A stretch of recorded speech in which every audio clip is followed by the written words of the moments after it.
Good morning and welcome to Real Women, Real Issues. Today I have Sabrina Cronin with us and we're going to discuss divorce and some of the issues that go along with that.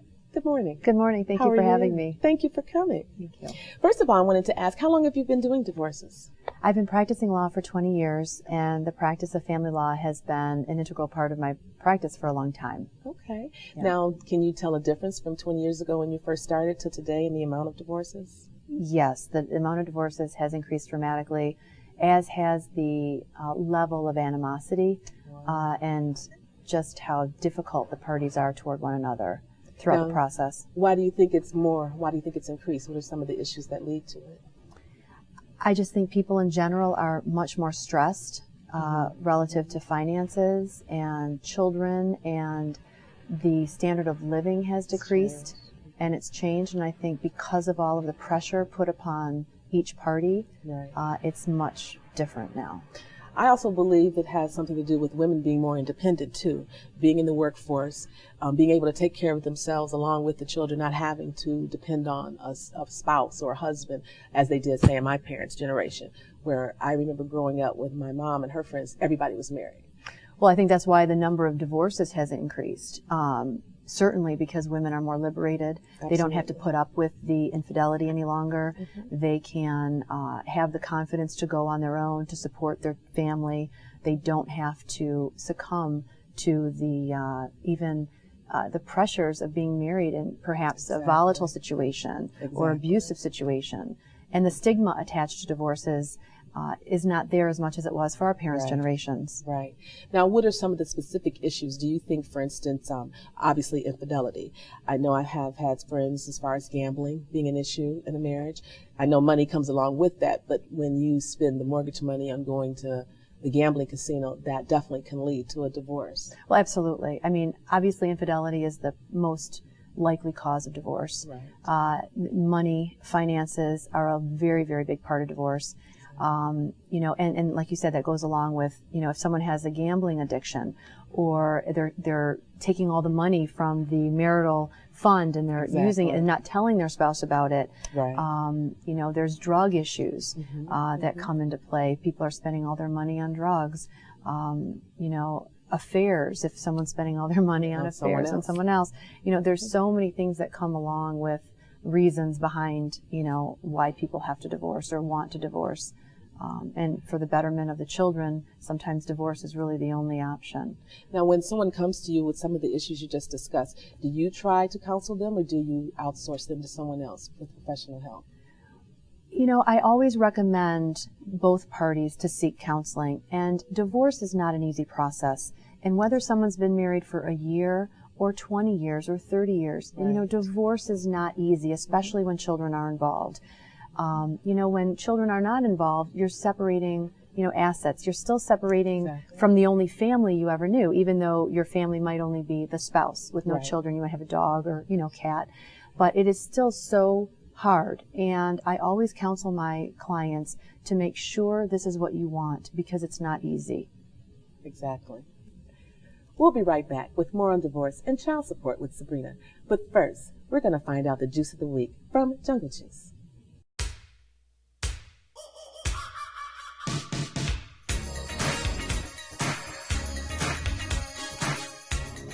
Thank you, Ardelle. I'm Regina Hunter Coleman with Jungle Juice Bar. And I'm Sarita Hunter Doss. Today, we'll be making the Vampire. So what's the Vampire good for? The Vampire is a detoxing drink. It has carrot, apple, beet, ginger, and lemon. Those are all very good. We know carrots help to build the immune system. It's good for your eyes. Beets are good for your iron. Ladies, if you need iron. Lemon is a detoxifier. And I know the apple is going to help to sweeten it. And then the ginger is also good for, it's an anti-inflammatory. All right, so let's get started. You can do about 1 to 2 sticks of carrot, 1 apple,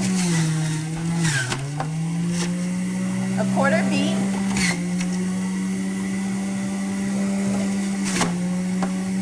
a quarter of ginger, about a thumb size, and a quarter of lemon.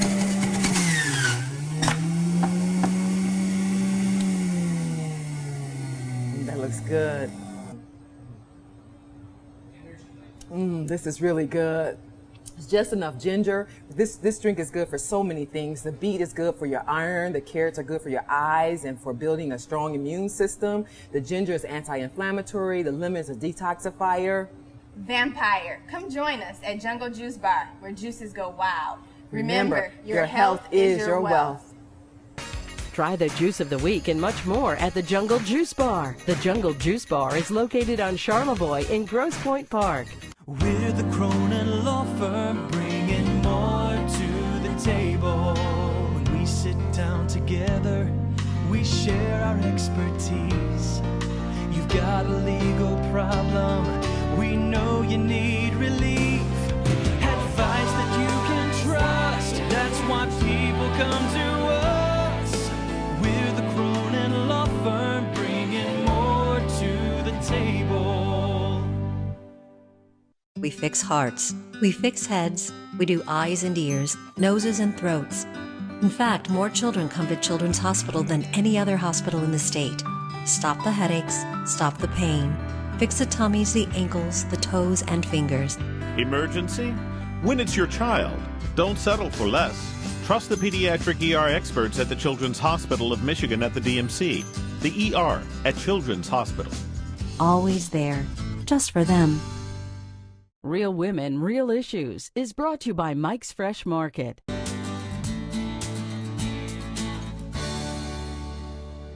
Welcome back. We're talking with Sabrina today in divorce. I want to touch base just for a moment. I know once people get divorced and if you have children, sometimes there are issues with child support. Yes. What do you recommend someone if they find themselves in a situation where they're in a significant rearage with their child support? Well, I always recommend that the parties go through the front of the court in whatever jurisdiction that they're divorcing. And because the front of the court will keep track of all the payments. And if there are any changes in income, that will be accounted for. If someone's in significant arrearage, I recommend finding a good lawyer and making sure that you can go after the spouse or the ex-spouse that is not paying. If it's over a certain amount, then they can always get the Attorney General behind him or her to try to prosecute the person who is not paying what they should be paying. I know, and I know that's the sad part about it because the children come into play, and when a couple gets divorced, you don't want to sacrifice your children, but of course you need the money, whomever has the children, the man or the woman, so it does get difficult. But going back to prior to getting married, what can some couples do to sort of say that they do have compatibility to go the long haul? You know, that's always a tough one. People change, circumstances change when you're young and you're infatuated or in love. You know, you think everything is possible. I always recommend similar values. Sometimes, but not always, similar backgrounds help. You know, making sure you have the same kind of ethics and character issues so that, you know, if the tough times come, and they will come, there are always going to be tough times, to make sure you can get through the tough times and not have a disposable philosophy. You know, life is hard and it will throw at you all sorts of tests, and you want to make sure you choose a partner who's in it for the long haul with you. Now, when people come to you for a divorce, do you always go forward with it, or do sometimes they get back together? Do you advise them to go to counseling prior to filing? I do. I advise my clients to make sure that this is truly what they want, to make sure they've gone to, you know, taken the necessary steps, whether it's counseling or talking to someone at their church or synagogue or temple. You know, sometimes getting the family involved helps. Sometimes it hurts. You know, you really have to take a case-by-case basis and look at the individual and really guide them through the process. And no, not every client, you know, do I advise to get a divorce, because that's not always in their best interest. Right. Now, you've been doing it for 20 years. Do you still have the same zest for it? I do. I really, truly enjoy helping people on whatever level that is, whether it's, you know, counseling them, advising them, assisting them through a family law issue, a divorce, a custody issue. You know, I really enjoy helping people. Now, do you find yourself representing women or men more often? I do both, and I do both, I believe, equally well. It's really, again, a case-by-case basis, and you know, I look at the situation. Who typically files? There's no typical person who files. It's someone who is just really tired of the situation, whether it's the woman who caught their husband cheating time and time again and they're tired of it, if it's a man who finds his wife cheating and, you know, or spending too much of their money, or not, you know, sometimes when abuse gets involved, you know, then there's PPOs that have to be filed. If there are money issues, someone's spending all their money, or drug issues, you know, if there's no typical party that files, yes. Well, I'm divorced. When I went through my divorce, and my attorney, one thing she told me, and I found this to be true, most women who file have been divorced in their marriage for years or months prior to the actual filing. So when the situation comes, you're okay. The emotional separation. Exactly. You've gone through that prior to you coming, giving them their money, signing that paper. Where with men, it's typically just the opposite. So they have to go through that mourning period after the paperwork has been filed. Do you find that to be true? Well, I think that's just the basic difference between men and women. You know, it's almost similar to when they propose.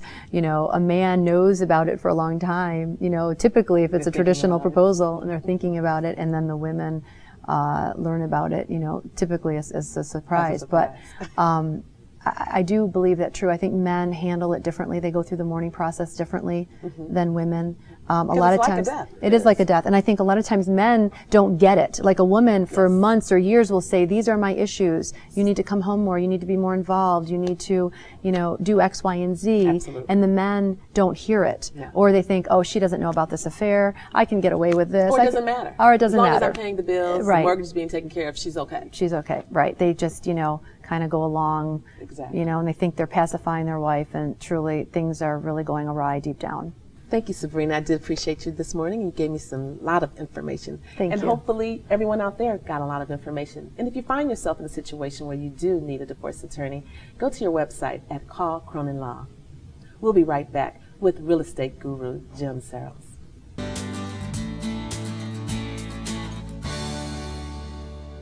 Stress, depression, and severe mental illness can happen to anyone. Team Mental Health Services has been helping those struggling with these conditions in southeastern Michigan. Within 24 hours of reaching out to our team, members receive psychiatric evaluations and begin the necessary treatment for recovery. Team is by far, from my estimation, a premier mental health service organization. We are addressing the basic needs and the mental health concerns of our consumers. We're able to provide 24-hour psychiatric care when needed. Team Mental Health Services prides itself on going the extra mile for its members. And it was towards the 6th court date. I finally stood up and said, I can handle this process the rest of the way. And it was all because of the motivation and encouragement I got from Team Mental Health staff. Team Mental Health Services, because we care and you can. We're the Cronin Law Firm, bringing more to the table. When we sit down together, we share our expertise. You've got a legal problem, we know you need relief. Advice that you can trust, that's why people come to us. We're the Cronin Law Firm, bringing more to the table. Opportunity. It doesn't stare you in the face. It's not going to yell at you to come and get it. It doesn't knock. So what does opportunity look like? Not what you might think. You see, opportunity is not a right. It's definitely not equal. And it doesn't come with an instruction manual. That's because opportunity isn't found. It's molded, it's built, it's created. It's as much about grit as it is intellect. An explosive high-tech corridor located at the intersection of muscle and brains? You bet. Because opportunity only comes to those already in the game. What does opportunity look like? It looks like Detroit. Opportunity made in Detroit.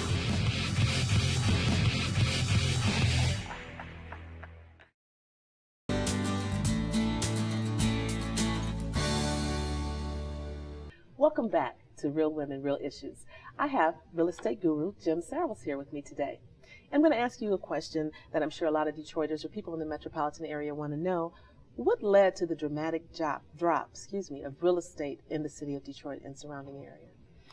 Well, the 2008 economic downfall of the entire country, and Michigan, a subsection of that, got hit even harder, and Detroit, a subsection of that, got hit even harder. That was by far the main issue. But there were other things that that preceded that, like zero interest loans for short periods of times, adjustable rate mortgages, no qualification documents. You knew when you were closing these deals that people could just give stated income, right? And a lot of that wasn't accurate. So when problems hit, people started losing jobs, and the economy really hit bad. We got hit harder than I think anywhere else in the country. Do you think there could have been something to slide it where it wouldn't have dropped so dramatically? I mean, because I know, speaking for myself, I sold real estate for a brief time, and I would tell myself all the time with the interest-only loans, people have 3 or 4 loans on one property, it had to hit rock bottom. So obviously someone was making money during this process for it to continue like that. My personal belief is that they've never really gotten to the bottom of this. Is the banks, if I had to say there was one institution that that prostituted this most. Absolutely. It was, or one profession, I should say. It was the lending institutions. To package these really toxic loans and sell them on Wall Street, it was beyond criminal. And then after it happened, they still make money because they put you out of the home, they sell it, and they're still going to make a profit. Well, that's actually a misnomer. That's really not accurate. The general public thinks it is. Okay. The problem with the banks is that when everything fell, banks went out of business too. Now it's that second bank in that really got the advantage, because the second bank in was buying these assets for like 10 cents on a dollar. Right. And then the disparity between the paper they bought and what they ultimately sold the house for was reimbursed by 85% by the federal government. So it's that second bank in that really made the killing financially. Yep. Now, do you see a change coming to Detroit? And if you do, which way are we going? Up, down? There is definitely an upward change. This present administration is all over this project. Okay. I think we're all familiar with the blight of Detroit. Yes. And there is a change in an upward area. We're not recovering. The city proper is not recovering like the suburban areas.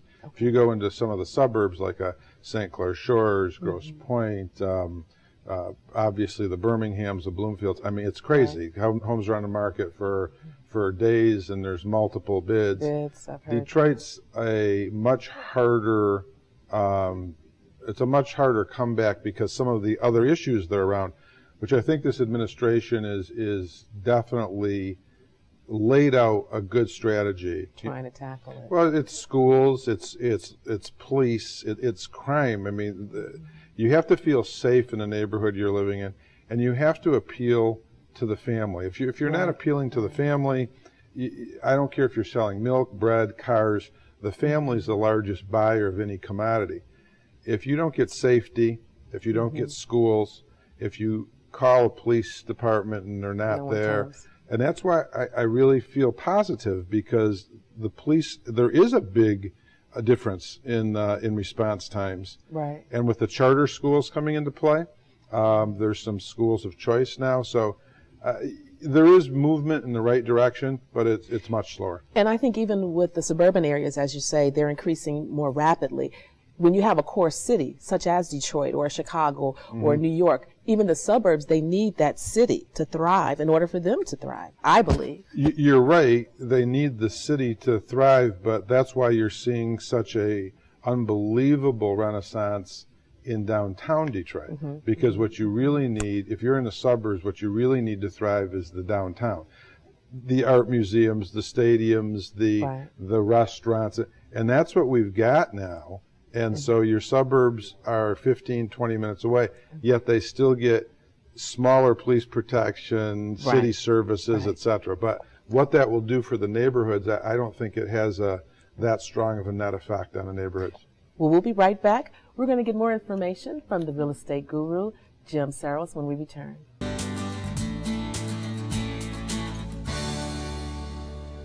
Mike's Fresh Market, Detroit's largest independent supermarket with the best prices, quality, and service. Enjoy our vast selection of fresh fruits and vegetables. Wide aisles lead you to our own in-house bakery and deli. Beef, pork, chicken, seafood, and much more. You can rest assured you will feed your family the freshest food in town. Whatever you need, you can find it here at Mike's Fresh Market. Mike's Fresh Market with 2 locations, Gratiot and 7 Mile and Livernois and 7 Mile. Better food, better prices. That's Mike's promise. Opportunity. It doesn't stare you in the face. It's not going to yell at you to come and get it. It doesn't knock. So what does opportunity look like? Not what you might think. You see, opportunity is not a right. It's definitely not equal. And it doesn't come with an instruction manual. That's because opportunity isn't found. It's molded, it's built, it's created. It's as much about grit as it is intellect. An explosive high-tech corridor located at the intersection of muscle and brains? You bet. Because opportunity only comes to those already in the game. What does opportunity look like? It looks like Detroit. Opportunity made in Detroit.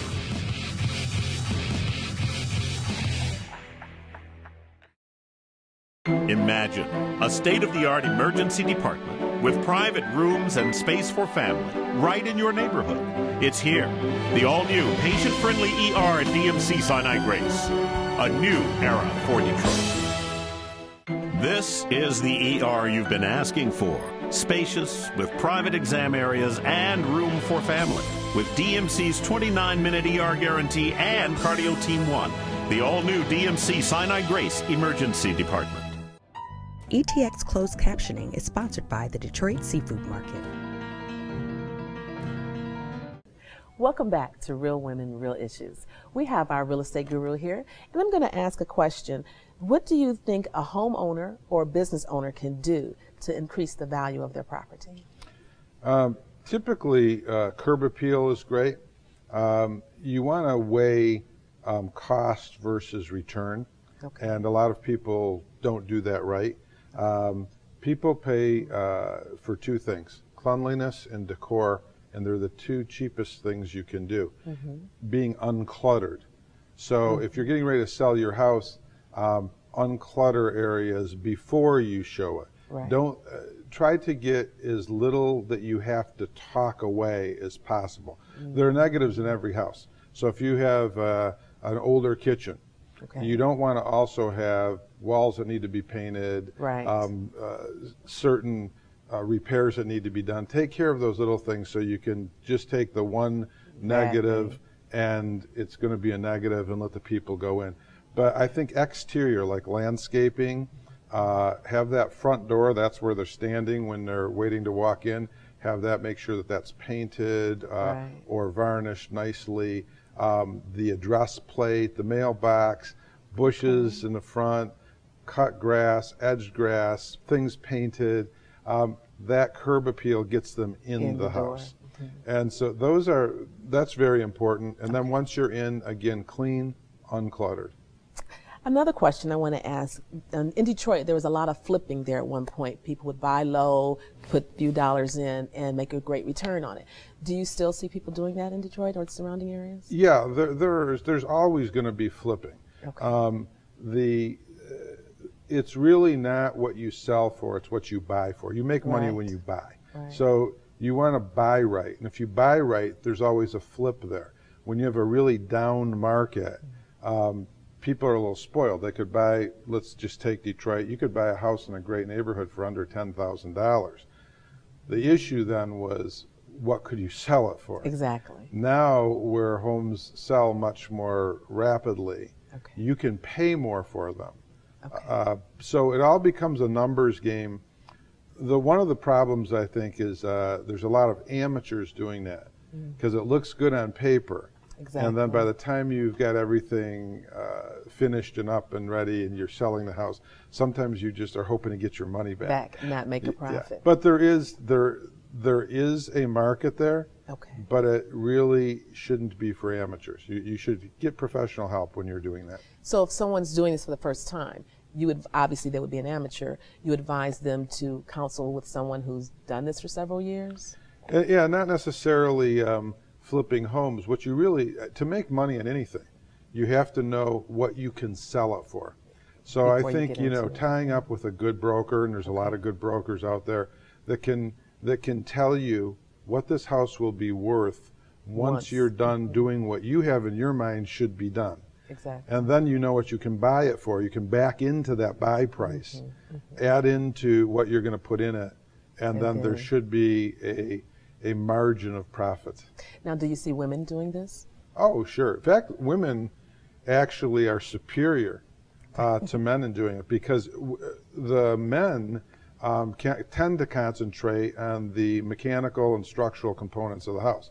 Right. So furnaces, electrical, but that's really not what sells the house. I mean, it's kind of funny to me. You can put a roof on, you strip a roof of a typical house and replace it, and it's going to cost $10,000 to $12,000. Right. No one's ever bought a house because, oh, look at that beautiful roof. But you put $10,000 to $12,000 into like kitchens, paint, carpeting, floor coverings. It's beautiful. So if you can find a structurally sound house, women are actually better at envisioning what that outside can look like with some pretty little plants here, and the colors that go on the inside of the house, the floor coverings. So in many regards, women actually are more successful in the flipping of house. More successful than men in envisioning. And actually the pair of the two of them, if you have a man that is structural, has good structural and construction knowledge, combined with the woman, that's a real good team. I want to thank you, Jim, for coming today and giving us so much information. I'm sure a lot of people out there will take advantage of this. But if you're looking for a great real estate person, contact Jim at his agency. And thank you again for tuning in to Real Women, Real Issues. Until next week.